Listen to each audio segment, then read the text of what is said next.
Zelensky का हौसला टूट चुका है। ज़ेलेंस्की की उम्मीदों पर पानी फिर चुका है। ज़ेलेंस्की बहुत ही गहरे डिप्रेशन में है।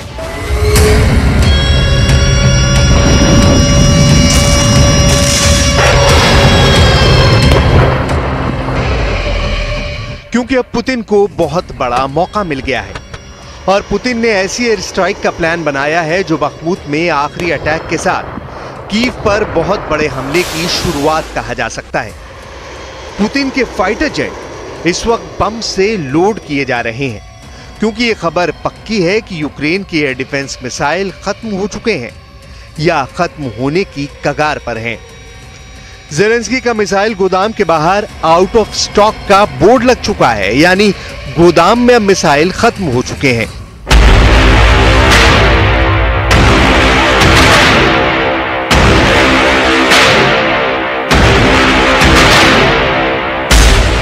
ऐसे में पुतिन बहुत ज्यादा खुश है। पुतिन के एयरफोर्स बहुत खुश है। पुतिन के फाइटर पायलट जश्न मना रहे हैं।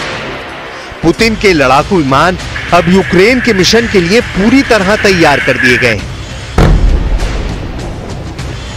क्योंकि ज़ेलेंस्की की एयर डिफेंस मिसाइल खत्म हो चुकी है। इसका मतलब है कि ज़ेलेंस्की अब पुतिन के फाइटर जेट को नहीं मार पाएंगे, यानी पुतिन अब खुल्लम खुल्ला पूरी आजादी के साथ यूक्रेन पर हवाई बमबारी कर पाएंगे।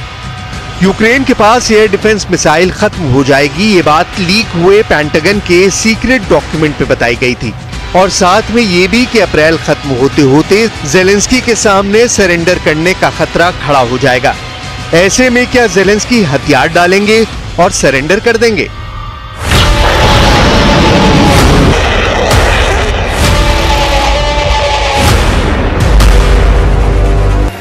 यूक्रेन के युद्ध को लेकर सवाल बहुत ज्यादा हैं, लेकिन इस वक्त का अपडेट यही है कि पुतिन की ताकत के आगे ज़ेलेंस्की की फौज नाकाम साबित हो रही है। उसके पास लड़ने के लिए न फौजी हैं, न ही उन्हें चलाने के लिए हथियार। पोलैंड जर्मनी की इजाजत लेकर यूक्रेन को 5 MiG-29 फाइटर जेट सप्लाई कर रहा है। ये उन 22 विमानों का हिस्सा है जो जर्मनी ने पोलैंड को 2003 में बेचे थे। लेकिन दूसरा सच ये है कि यूक्रेन के पास इन विमानों को उड़ाने के लिए पायलट ही नहीं है। लेकिन सबसे बड़ा खतरा विमानों की कमी और पायलट ना होने का नहीं है, बल्कि वो एयर डिफेंस मिसाइल हैं जो ज़ेलेंस्की के पास करीब करीब खत्म हो चुकी हैं और इसके बिना वो रूस के फाइटर जेट्स को नहीं रोक पाएंगे। ना ही पुतिन की क्रूज मिसाइलों को गिराना उनके लिए मुमकिन होगा, ना ही ज़ेलेंस्की पुतिन के आत्मघाती ड्रोन जैसे कि ईरान से सप्लाई किया गया शाहिद 136 पर काबू पाया जा सकेगा। अब ज़ेलेंस्की के गोदाम पर अमेरिका के रक्षा मंत्रालय की वो रिपोर्ट देखिए जो लीक हो चुकी है।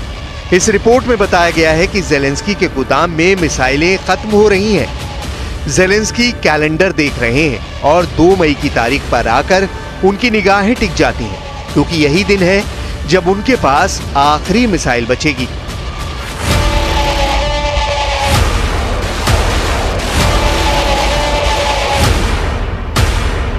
पुतिन को यह बात पता चल गई है और उन्होंने अपने लड़ाकू विमानों और ग्राउंड अटैक फाइटर्स को बड़े भारी भरकम बमों से लैस करना शुरू कर दिया है ताकि ज़ेलेंस्की के एयर डिफेंस सिस्टम वाला गोदाम जैसे ही आउट ऑफ स्टॉक हो, रूस की हवाई बमबारी एक बड़े मिशन के साथ शुरू कर दी जाए, क्योंकि तब ज़ेलेंस्की के सबसे खास एयर डिफेंस सिस्टम भी लोहे का टुकड़ा साबित होंगे। अभी यूक्रेन के पास सोवियत दौर का बुक एयर डिफेंस सिस्टम है, साथ में S-300 भी है और ये दोनों उसके एयर डिफेंस सिस्टम का करीब 90% हिस्सा है। बुक एयर डिफेंस सिस्टम की रेंज 45 किलोमीटर है, जबकि S-300 150 किलोमीटर तक विमानों को 20,000 फीट की ऊंचाई तक टारगेट बनाता है। लेकिन अब ये दोनों एयर डिफेंस 10 दिन से ज्यादा रूस के विमानों को नहीं रोक पाएंगे। अमेरिका से सप्लाई किया गया नेस्मस और साथ में जर्मनी का आइरिस-T एयर डिफेंस सिस्टम ज्यादा तादाद में है नहीं और ज़ेलेंस्की ने उन्हें खास कैपिटल कीव की हिफाजत के लिए तैनात किया हुआ है। यही वजह है कि पुतिन की एयरफोर्स का हौसला बहुत ज्यादा बढ़ गया है। अभी तक यह आसान नहीं था, क्योंकि यूक्रेन ने रूस के लड़ाकू विमानों को बहुत नुकसान पहुंचाया है। यह दावा ज़ेलेंस्की की फौज बार बार करती रही है, लेकिन अब ज़ेलेंस्की को जरूरत फाइटर जेट्स की भी है। लेकिन ज़ेलेंस्की को फाइटर जेट्स मिल भी जाएं तो वो फाइटर पायलट कहां से लाएंगे? यूक्रेन के पास 4 तरह के फाइटर रहे हैं: मिग-29, सुखोई 24, सुखोई 25 और सुखोई 27। ये सभी सोवियत संघ के दौरान बनाए गए विमान हैं, जो या तो युद्ध में करीब करीब खत्म हो चुके हैं या अब चुनिंदा ही बचे हैं। इसलिए ज़ेलेंस्की लगातार फाइटर जेट की मांग कर रहे हैं। सवाल है कि अगर ज़ेलेंस्की को जहाज मिल भी जाएं, तो उनको उड़ाएगा कौन? क्योंकि पुतिन के हमले में यूक्रेन की वायुसेना के बेहतरीन और अनुभवी पायलट भी मारे जा चुके हैं। अब उनके पास बहुत ही यंग यानी नए पायलट ही बचे हैं, जिनको ज्यादा अनुभव नहीं है। और अगर ज़ेलेंस्की को नेटो से नए नए जहाज मिले भी, तो वो पश्चिमी टेक्नोलॉजी वाले होंगे और उन पर ज़ेलेंस्की के लिए ट्रेनिंग देना भी मुश्किल हो जाएगा। इसलिए ज़ेलेंस्की के सामने यूक्रेन की एयर पावर को खड़ा करने के लिए 3 बड़े चैलेंज हैं।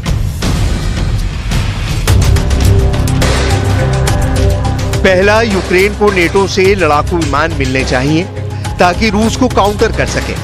दूसरा, विमान उड़ाने के लिए फाइटर पायलट चाहिए, क्योंकि पायलट के बिना विमान किस काम का।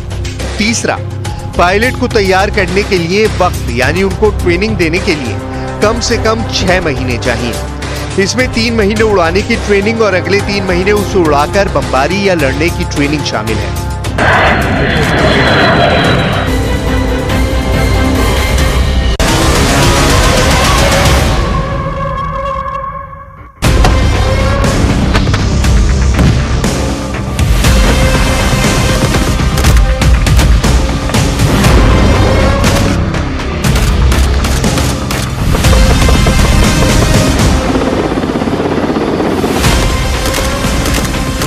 यूक्रेन ने रूस में घुसकर ड्रोन अटैक कर दिया।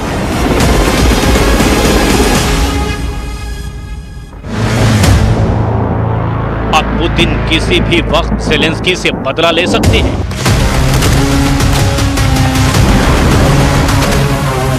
युद्ध के 13 महीने बाद यूक्रेन के सामने रूस से मुकाबले के लिए हथियारों का सबसे बड़ा संकट है। ऐसे में अब ज़ेलेंस्की ने अपने सबसे बड़े कमांडो दस्ते को भी मैदान में उतार दिया है। इसके जवाब में पुतिन ने भी अपने खतरनाक मरीन कमांडो को जंग के मैदान में उतारने का इशारा कर दिया है।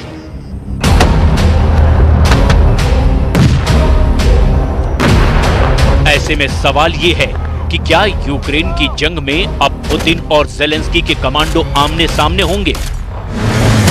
इसे लेकर खुद पुतिन ने ऐसा क्या कह दिया है जिसने ज़ेलेंस्की को बेचैन कर दिया है, आपको आगे दिखाएंगे। अभी आप रूस के अंदर के इस वीडियो को देखिए, जो ब्रिटिश अखबार द सन के मुताबिक यूक्रेन के ड्रोन अटैक का है। ब्रिटिश मीडिया के मुताबिक यूक्रेन ने रूस के बेलगोरोड इलाके में 2 बिजली घरों को निशाना बनाया है। दोनों पावर स्टेशनों पर ड्रोन से हमला हुआ, जिसके बाद भीषण आग लग गई और 3,40,000 की आबादी वाला ये इलाका अंधेरे में डूब गया। रूस का बेलगोरोड यूक्रेन बॉर्डर से सिर्फ 35 किलोमीटर दूर है।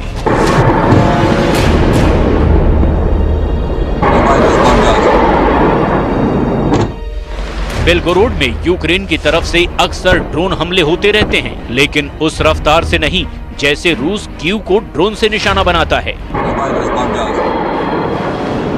फिलहाल रूस के 2 बिजली घरों पर ड्रोन हमले के बाद यूक्रेन के intelligence chief major general Kyrylo Budanov ने बड़ा दावा किया है।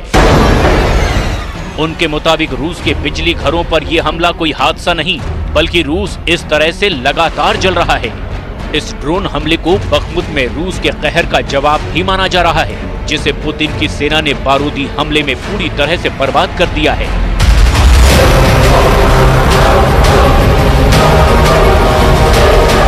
रूस पर पलटवार के लिए यूक्रेन की तैयारियों का एक और बड़ा सबूत सामने आया है।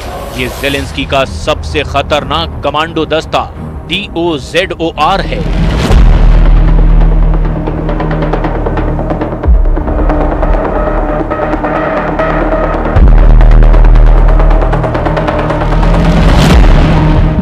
यूक्रेन के उस टॉप सीक्रेट कमांडो दस्ते की ट्रेनिंग का वीडियो है जिसे ज़ेलेंस्की रूस से जंग में उतार भी चुके हैं।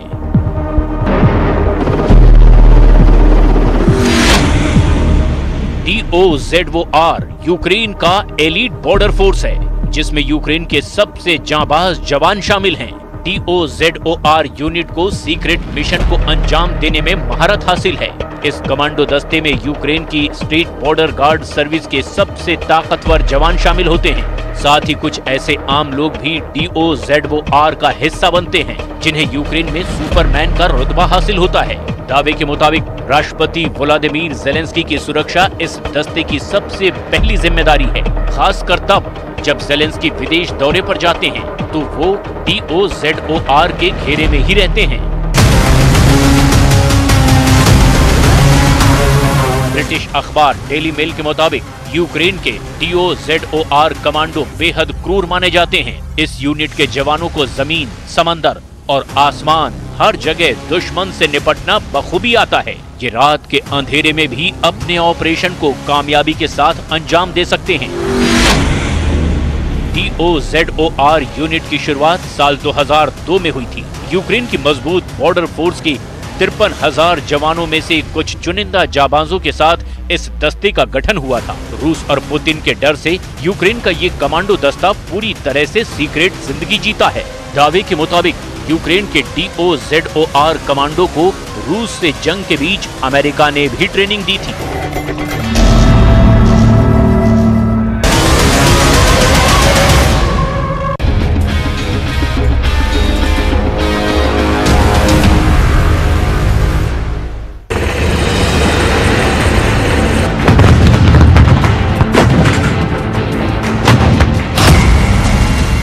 सेंट्रल इंटेलिजेंस एजेंसी यानी CIA ने किया है बहुत बड़ा दावा।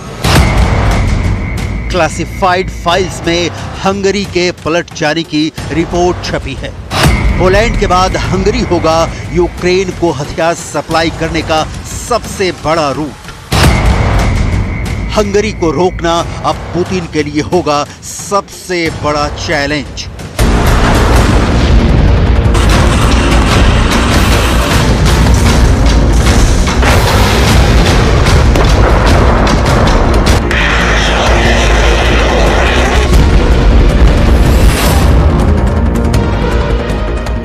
महायुद्ध के कैलेंडर में फैसले की तारीख आने के पहले बहुत बड़ा मोड़ आ गया है।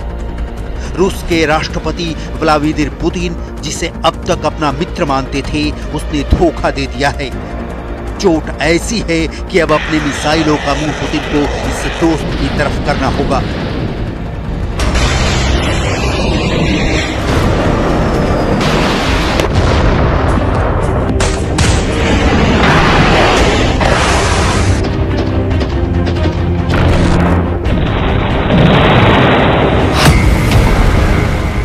हंगरी ने अपने मखमल के दस्ताने में दोस्त की हत्या का खंजर क्यों छिपाए बैठा था? हंगरी के रास्ते यूक्रेन को कौन से विनाशक हथियार मिलने जा रहे हैं? अब तक दोस्त रहा हंगरी अब क्यों हो गया है पुतिन का सबसे बड़ा दुश्मन? हंगरी के हाथ से निकलने से पुतिन को कितना बड़ा होगा नुकसान? और सबसे बड़ी बात यह कि महायुद्ध में हंगरी के एंट्री का क्या होगा परिणाम? इन 5 सवालों के जवाब डिटेल में दिखाने से पहले इस देश की भौगोलिक और राजनीतिक नक्शे को समझना पड़ेगा। हंगरी यूक्रेन का पड़ोसी देश है। हंगरी के उत्तर पूर्व बॉर्डर से यूक्रेन की सीमा लगती है। अमेरिकी रिपोर्ट कहती है कि हंगरी इस बात के लिए तैयार है कि क्रोएशिया को यूक्रेन हथियार पहुंचाने के लिए रूट मुहैया कराएगा। क्रोएशिया यूक्रेन को हेलीकॉप्टर देना चाहता है ताकि ज़ेलेंस्की की सेना पुतिन की फौज के सामने कमजोर ना पड़े। हंगरी यूरोपियन यूनियन का सदस्य और 1999 से नेटो में भी शामिल है।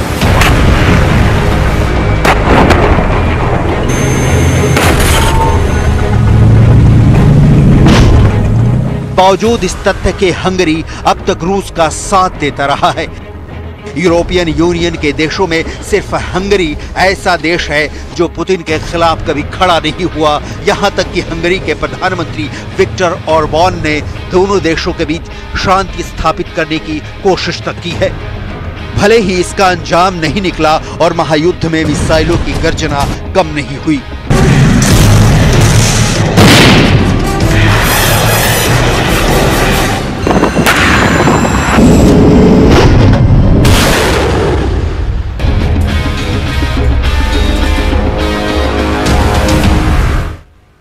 और अब दिल्ली से बड़ी खबर, अतीक अशरफ की हत्या की जांच का यह पूरा मामला है। अब यह मामला पहुंचा है अदालत। याचिकाकर्ता वकील विशाल तिवारी ने मांग की है कि सीजेआई की अध्यक्षता वाली बेंच से जल्द इस मामले की सुनवाई हो। सुप्रीम कोर्ट 24 अप्रैल को इस मामले की सुनवाई करेगा। याचिका में सुप्रीम कोर्ट के रिटायर्ड जज की निगरानी में जांच की मांग की गई है।